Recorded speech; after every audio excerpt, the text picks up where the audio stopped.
जय हिंद साथियों, मैं जितेश पुरोहित आप सभी का स्वागत करता हूं मेरे यूट्यूब चैनल पर। दोस्तों, कल की वीडियो के लिए मैं माफ़ी चाहूँगा क्योंकि मैं कल अन्ना सागर झील और नक्की झील आप लोगों को पढ़ाने वाला था, लेकिन कल लाइट जाने के कारण मैं वो वीडियो को कंप्लीट नहीं कर सका। लेकिन आज हम बात करने वाले हैं अन्ना सागर झील से रिलेटेड। उसी के बाद हम बात करेंगे नक्की झील, और अन्ना सागर से ही एक झील जोड़ी गई है। उस झील छोटी सी झील है फाय सागर झील के नाम से। तो आज ये तीनों झीलें हम पढ़ लेंगे राजस्थान की, और ये है अजमेर में स्थित है और नक्की झील हमारे सिरोही जिले में स्थित है। आप लोग अगर चैनल पर नए हो तो प्लीज़ चैनल को सब्सक्राइब करिए तथा जितना हो सके उतना इसे शेयर करिए। और आज हम पढ़ने वाले हैं अन्ना सागर झील। अगर आप लोग मेरे साथ हो तो कॉपी पेन ले लीजिए। अगर आप लोगों ने अभी तक नहीं लिया है तो बैठिए और मेरे साथ अपने नोट्स बनाना चालू रखिए। अन्ना सागर झील सबसे पहले ये कहाँ पर स्थित है, तो ये राजस्थान के अजमेर ज़िले में स्थित है। कहाँ पर स्थित है? अजमेर जिला। नाम सुनते ही आपको याद आ जाना चाहिए अजमेर गढ़ बीठली दुर्ग आरपीएससी भवन। कब उसकी स्थापना हुई थी ये लोग आप बताओगे, और उसमें कितने सदस्य होते हैं? आरपीएससी में सदस्यों की संख्या कितनी है ये भी आप लोग बताओगे मुझे। पहले अध्यक्ष एस के घोष थे हमारे, ये नाम आपको याद होना चाहिए। तथा अजमेर के बारे में अगर हम बात करें तो गढ़ बीटली दुर्ग चौहान वंश का यहाँ पर शासन हुआ था। गढ़ बीटली दुर्ग का ही वर्तमान नाम क्या है? तारागढ़ दुर्ग। यह नाम किसने दिया था? तो यह नाम पृथ्वीराज सिसोदिया ने दिया था। जब वह अपनी पत्नी ताराबाई के साथ यहाँ पर आए थे तो उन्होंने इस दुर्ग की मरम्मत करवाई थी, और उन्होंने अपनी पत्नी के नाम पर इस दुर्ग का नाम क्या रखा? तारागढ़ दुर्ग रखा। अजमेर के बारे में हम कभी पढ़ लेंगे, जब जिला दर्शन से रिलेटेड मैं कोई वीडियो बनाऊंगा तब उसमें आपको पूरा बता दूंगा। अजमेर NH 8 सारी चीज़ें मैं आप लोगों को उस वीडियो में बता दूंगा। लेकिन अब हम वापस अपने टॉपिक पर आ जाते हैं, अन्ना सागर झील से रिलेटेड बातें करते हैं। तो अन्ना सागर झील कुछ इस प्रकार की हमारी झील है। अन्ना सागर झील अब देख लो यार, ये आसान है कशान है आप जानो, लेकिन यह तो है आसानी, ठीक है। तो ये इस प्रकार की झील है। सबसे पहले हम इसके पढ़ेंगे निर्माता के बारे में कि भाई निर्माता कौन है, कहीं प्राकृतिक झील तो नहीं है। दो प्रकार की झील बताई थी मैंने आप लोगों को, याद है? एक तो बताई थी प्राकृतिक और एक बताई थी कृत्रिम। मुझे बताओ राजस्थान में सबसे बड़ी कृत्रिम झील कौन सी है और सबसे बड़ी प्राकृतिक झील कौन सी है? क्योंकि मैंने समझा दिया था आपको कृत्रिम मतलब क्या होता है और प्राकृतिक झील मतलब क्या होता है।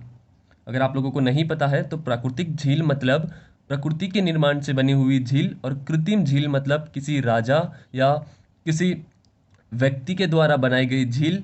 उस झील को कृत्रिम झील कहा जाता है। राजस्थान की सबसे बड़ी कृत्रिम झील कौन सी है कमेंट करके बताओगे। और भारत की सबसे बड़ी कृत्रिम झील की अगर हम बात करें तो गोविंद सागर जलाशय, ये कहाँ पर है ये आप लोग मुझे कमेंट करके बताओगे।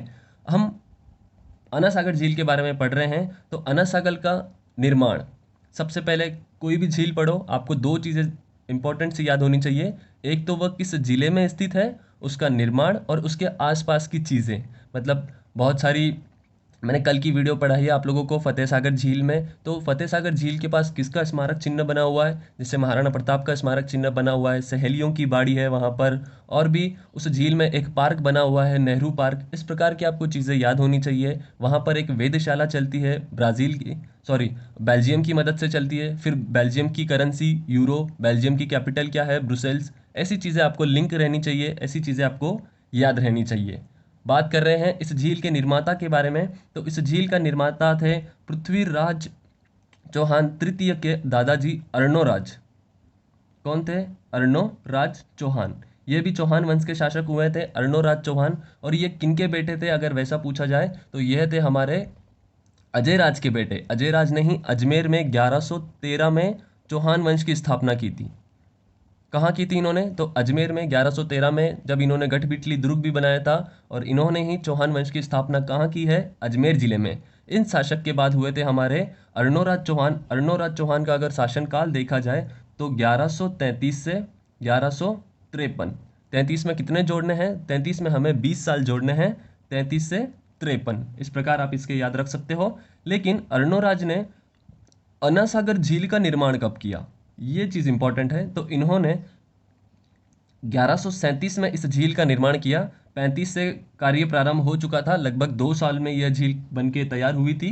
तो 35 से 37 तक इस झील का कार्यकाल है, यह 37 में बनकर कंप्लीट हो गई थी। अब हम अर्णोराज के बारे में थोड़ा सा इतिहास देख लेते हैं। जैसे कि अर्णोराज ने अन्ना सागर झील का निर्माण करवाया। अर्णोराज का विवाह अर्णोराज का विवाह गुजरात की राजकुमारी के साथ हुआ था और वहां से इनको 4 बेटे प्राप्त हुए।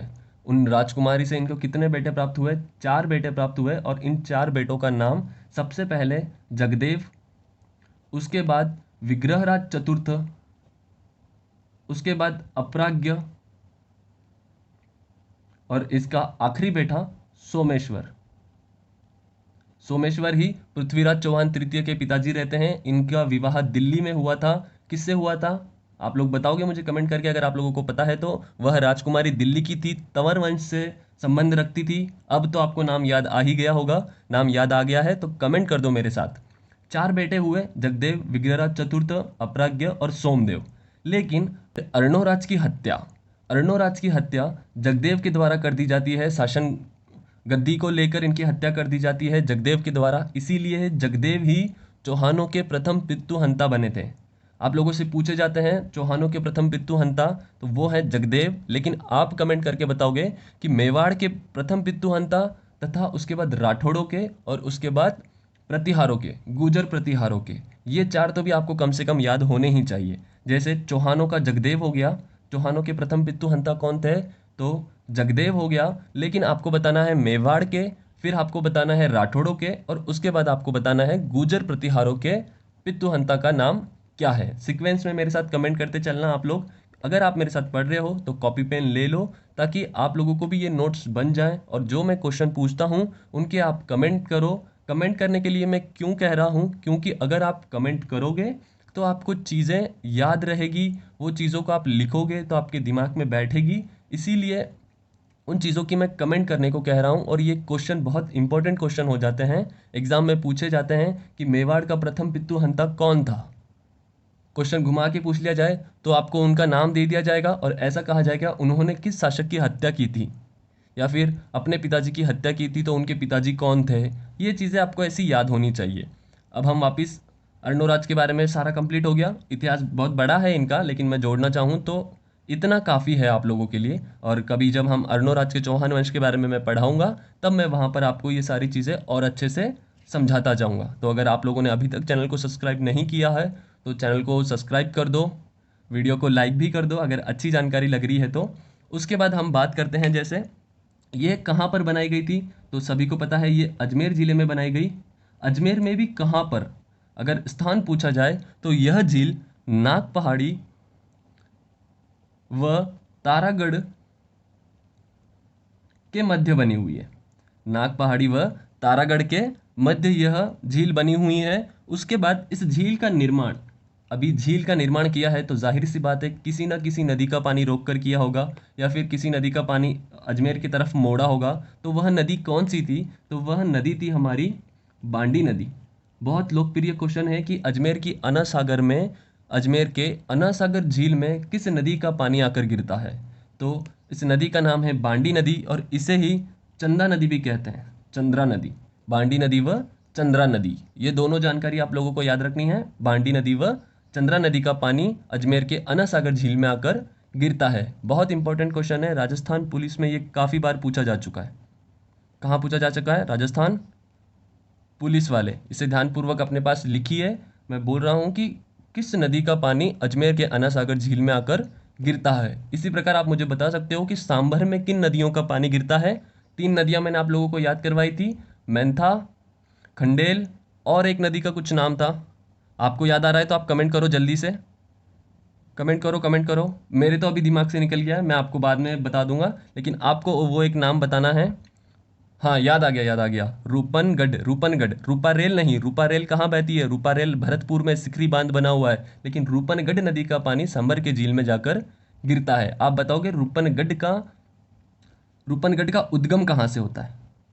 आप मेरी पुरानी वीडियो देख सकते हो, उसमें मैंने सब कुछ चीज़ें बताई हुई है, नदियों का उद्गम स्थान से लेके उनकी सहायक नदियाँ, उनकी विशेषताएं। अगर आप लोगों ने वो वीडियो नहीं देखी हैं तो आपको कमेंट बॉक्स में या फिर डिस्क्रिप्शन में उनके लिंक मिल जाएंगे, आप वहाँ से उन्हें भी देख सकते हो।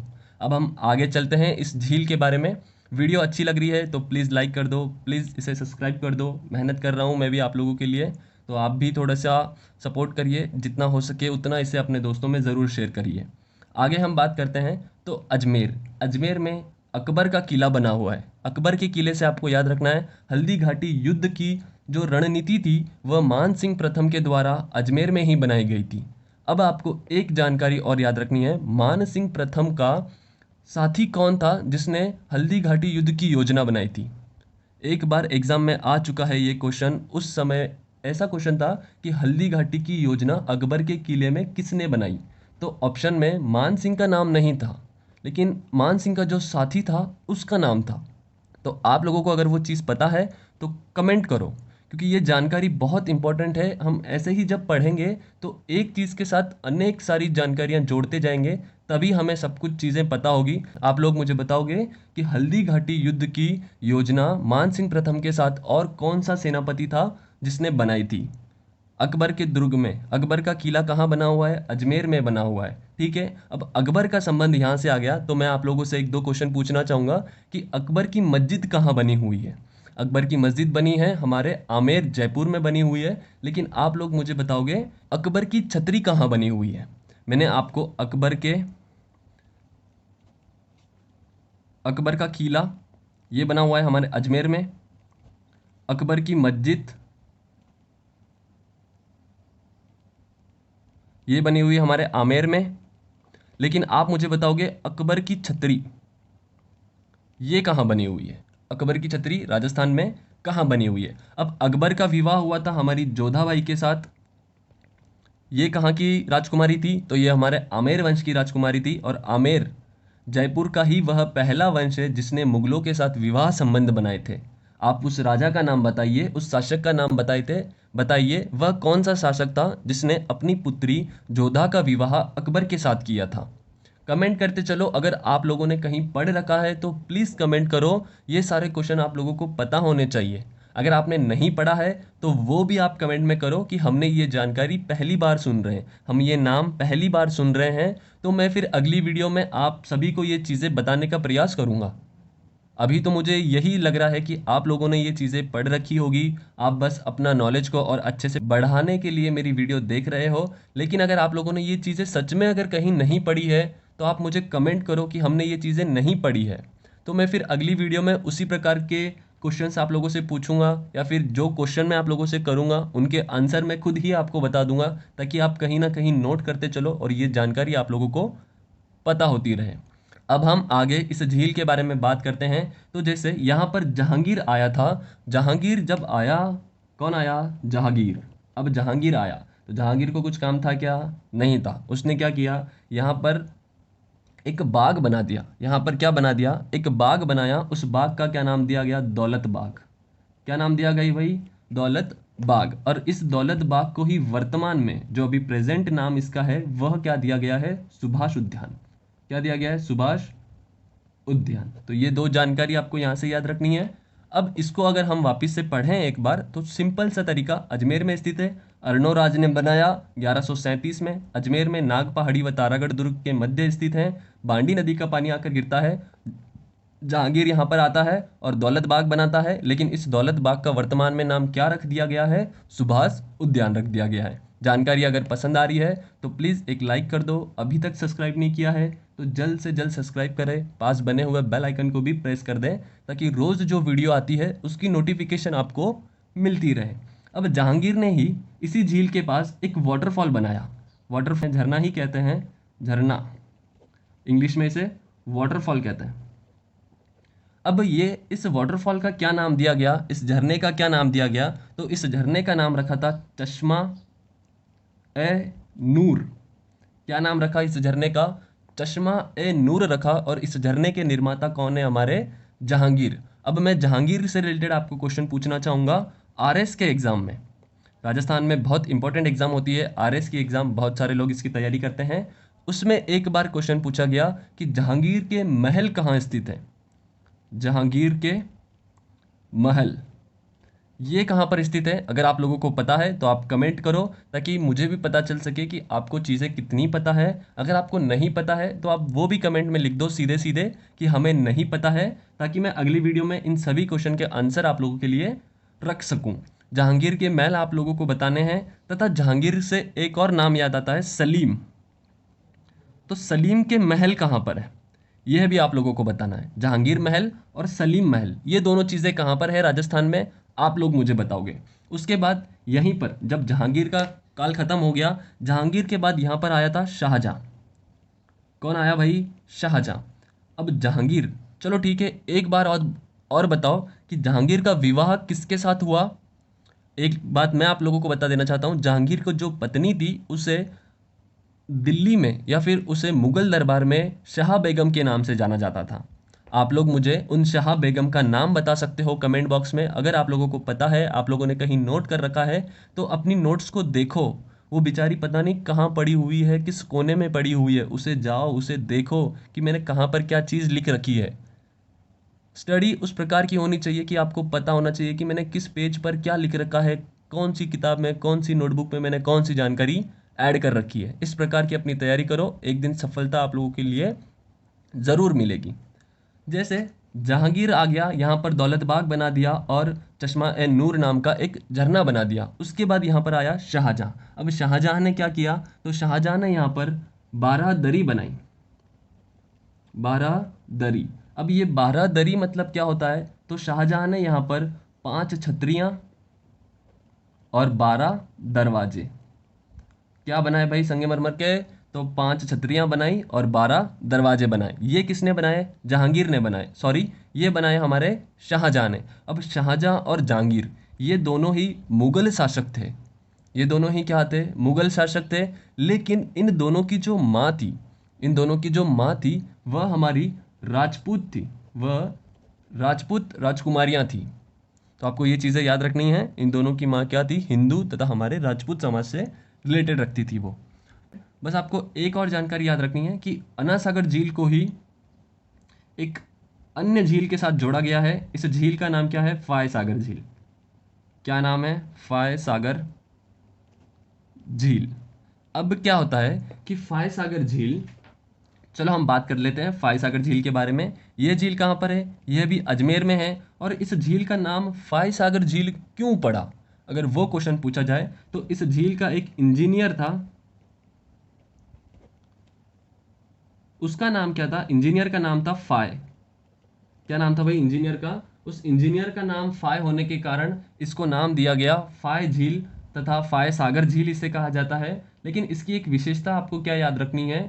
इसमें जल अधिक होने पर इसका जल सुरंग के माध्यम से किस नहर के साथ जोड़ा जाता है? तो यह जोड़ा जाता है भाई हमारे अन्ना सागर के साथ। किससे जोड़ा जाता है? जल सुरंग से।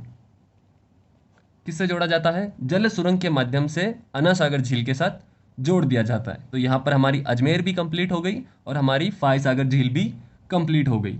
ये थी छोटी सी जानकारियाँ इन दोनों झील के बारे में। अगर आप लोगों को वीडियो अच्छी लगी है तो प्लीज़ चैनल को सब्सक्राइब करिए, वीडियो को लाइक करिए। मेरे साथ आप नोट्स बना सकते हो, तथा मैंने जो क्वेश्चन पूछे हैं उनके आंसर आप कमेंट बॉक्स में रख सकते हो। अगर आपको लगता है कि ये जानकारी बहुत अच्छी है या फिर सफिशियंट है किसी भी एग्ज़ाम के लिए, तो आप अपने दोस्तों में इसे शेयर कर सकते हो। वह भी अपने नोट्स बना सकते हैं मेरे साथ साथ। और वीडियो को जितना हो सके उतना सपोर्ट करिए। अब हम बात करेंगे नक्की झील से रिलेटेड। आप पहले चाहो तो इसका स्क्रीनशॉट ले लो, या फिर मेरे साथ अगर नोट कर रहे हो, नोट्स बना रहे हो, तो बहुत ही अच्छी बात है, आप इसका स्क्रीनशॉट ले लीजिए। आई थिंक आप लोगों ने इसका स्क्रीनशॉट ले लिया होगा। अब हम बात करने वाले हैं राजस्थान की एक महत्वपूर्ण झील। उस झील का नाम है नक्की झील। नक्की झील। सबसे पहले हम कोई भी झील पढ़ते हैं, कोई भी नदी पढ़ते हैं, नदी अगर हम पढ़ते हैं तो उसका हमें उद्गम स्थान याद होना चाहिए, तथा वह किन झीलों से बहती है उसका अपवाह क्षेत्र हमें याद होना चाहिए। लेकिन झीलों से रिलेटेड अगर हम कोई जानकारी पढ़ते हैं तो उसमें हमें वह झील कहाँ पर है यह चीज़ पता होनी चाहिए, उसका निर्माण किसने किया यह चीज़ पता होनी चाहिए, तथा उसके आसपास के जो जगह हैं उनके बारे में पता होना चाहिए। जैसे हमने अभी पढ़ा अन्ना सागर झील, इसमें हमें क्या याद रखने की ज़रूरत है? अर्नोराज ने निर्माण करवाया, अजमेर में है। लेकिन जहांगीर ने यहाँ पर क्या बनाया है? दौलत बाग। इसका वर्तमान में नाम क्या है? सुभाष उद्यान नाम है। और जहांगीर ने ही चश्मा ए नूर नामक झरना बनाया है। तथा शाहजहां ने यहाँ पर 12 दरी बनाई, जिसमें 5 छतरियां और 12 दरवाजे। ऐसी छोटी छोटी चीज़ें हमें याद रखनी चाहिए। तथा नक्की झील से रिलेटेड भी हमें कुछ ऐसी ही जानकारियां हैं, इसके आसपास की चीज़ें। तथा एक और अन्य जानकारी है, एक राजस्थान की जनजाति, राजस्थान में टोटल कितनी जनजातियां हैं? तो राजस्थान में 12 जनजातियां हैं और 12 जनजातियों से रिलेटेड हर एक एग्जाम में कोई ना कोई क्वेश्चन पूछा जाता है। जिससे आदिवासियों का क्षेत्र पूछ लिया जाता है, शहरियों का क्षेत्र पूछ लिया जाता है। शहरियों से एक क्वेश्चन पूछूं मैं आप लोगों को?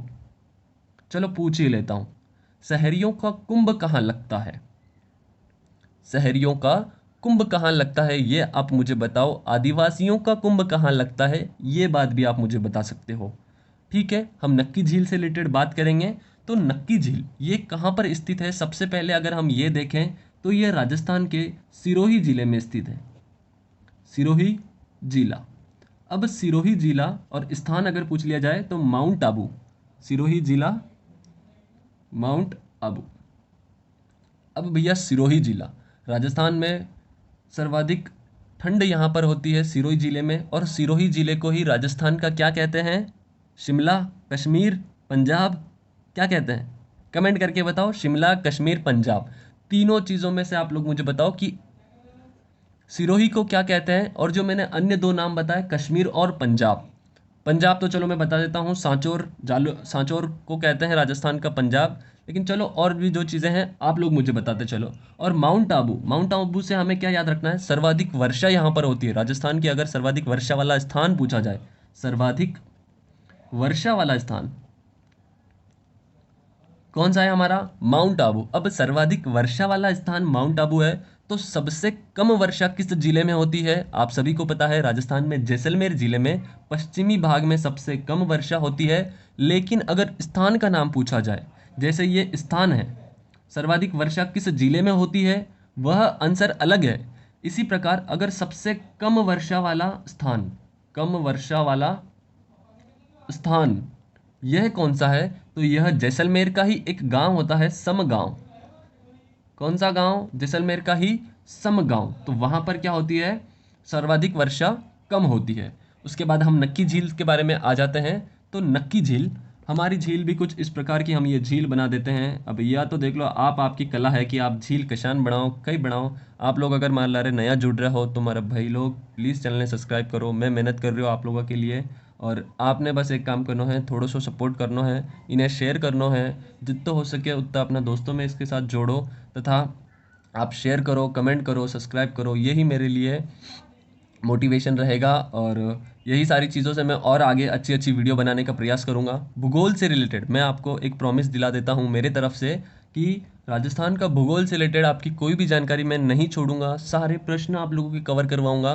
मैंने प्रश्नों वाली वीडियो भी बनाना प्रारंभ कर दी है, लेकिन थोड़ा सा समय कम मिलता है, थोड़ी पढ़ाई होती है या फिर थोड़े ऑफिस के काम होते हैं। अभी मेरे पास एक दूसरा काम भी आ चुका है, मैं ऑफिस में भी काम करता हूँ, तो उसी चक्कर में थोड़ा टाइम कम होता है। बट आप लोग अगर सपोर्ट करोगे तो मैं ज़रूर टाइम को निकालने की कोशिश करूँगा।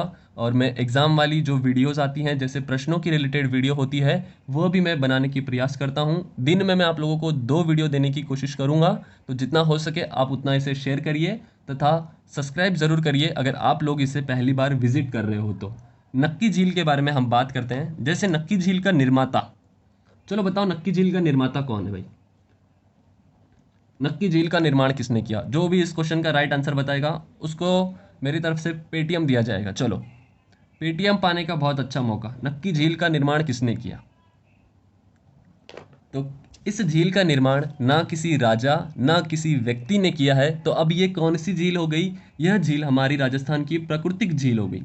कैसी झील हो गई? प्रकृति के द्वारा निर्मित झील है, तो यह हमारे राजस्थान की प्राकृतिक झील हो गई। लेकिन पुराणों में, लेकिन प्राचीन काल के अनुसार, लेकिन प्राचीन मान्यताओं के अनुसार, किसके अनुसार? प्राचीन मान्यताओं, प्राचीन मान्यताओं के अनुसार ऐसा कहा जाता है कि यह झील का निर्माण देवताओं ने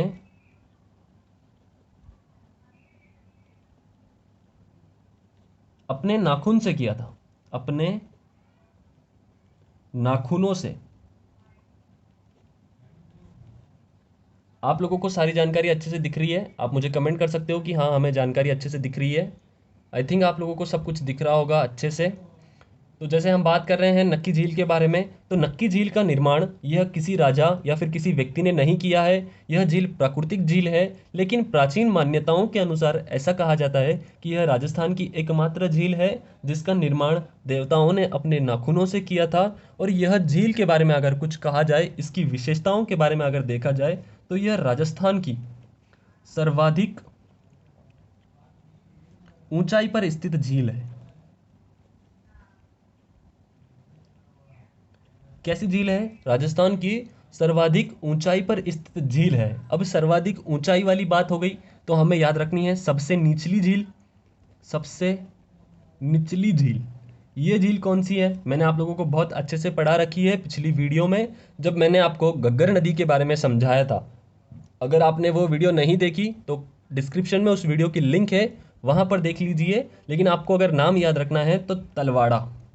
कौन सी झील है? तलवाड़ा झील। कहाँ पर है? हनुमानगढ़ जिला। हनुमानगढ़ जिला। सबसे ऊंचली झील कौन सी है? नक्की झील। सबसे निचली झील कौन सी है? तलवाड़ा की झील अपनी हनुमानगढ़ जिले में। उसके बाद में इसकी विशेषता क्या है? यह राजस्थान की मीठे पानी की सबसे गहरी झील है। कैसी झील है? मीठे पानी की। मीठे पानी की सबसे गहरी झील। अब आप लोगों ने सुना होगा राजस्थान की सबसे गहरी झील कौन सी है? सांबर की झील है। लेकिन ये कैसी है? मीठे पानी की है। कैसी है भाई? मीठे पानी की। सांबर के बारे में भी हम पढ़ेंगे। जब मैं आप लोगों को खारे पानी की झीलें पढ़ाऊंगा तो सबसे पहले सांबर के बारे में ही पढ़ाऊंगा। उस दिन मैं आप लोगों को सिर्फ सांबर से रिलेटेड जानकारी दूंगा। तो आप बस अभी जान लीजिए कि मीठे पानी की सबसे गहरी झील हमारी है नक्की झील। लेकिन सिर्फ ऐसा क्वेश्चन आए कि राजस्थान की सबसे गहरी झील कौन सी है, तो हम उसमें लगाएंगे हमारी सांबर झील। उसके बाद हम और बात कर लेते हैं इस झील के बारे में। तो इस झील को गरसिया जनजाति, इस झील को गरसिया, यह राजस्थान की एक जनजाति है। राजस्थान में ये कहाँ पर सर्वाधिक रहती है? तो राजस्थान में ये सिरोही, पाली और उदयपुर। आप मुझे उदयपुर के उन क्षेत्रों का नाम बता सकते हो, ये किन क्षेत्रों में रहती है? लेकिन 3 जिले आपको याद रखने हैं। ये 3 जिलों में रहती है, जिसमें सर्वाधिक ये कहाँ रहती है? सिरोही जिले में रहती है। यह झील क्या, गरसिया जनजाति के लोग इस झील को पवित्र झील मानते हैं। और गरसिया जनजाति के लोग, गरसिया के लोग अपने पूर्वजों का, किसका भाई? अपने पूर्वजों की अस्थियों का विसर्जन करते हैं।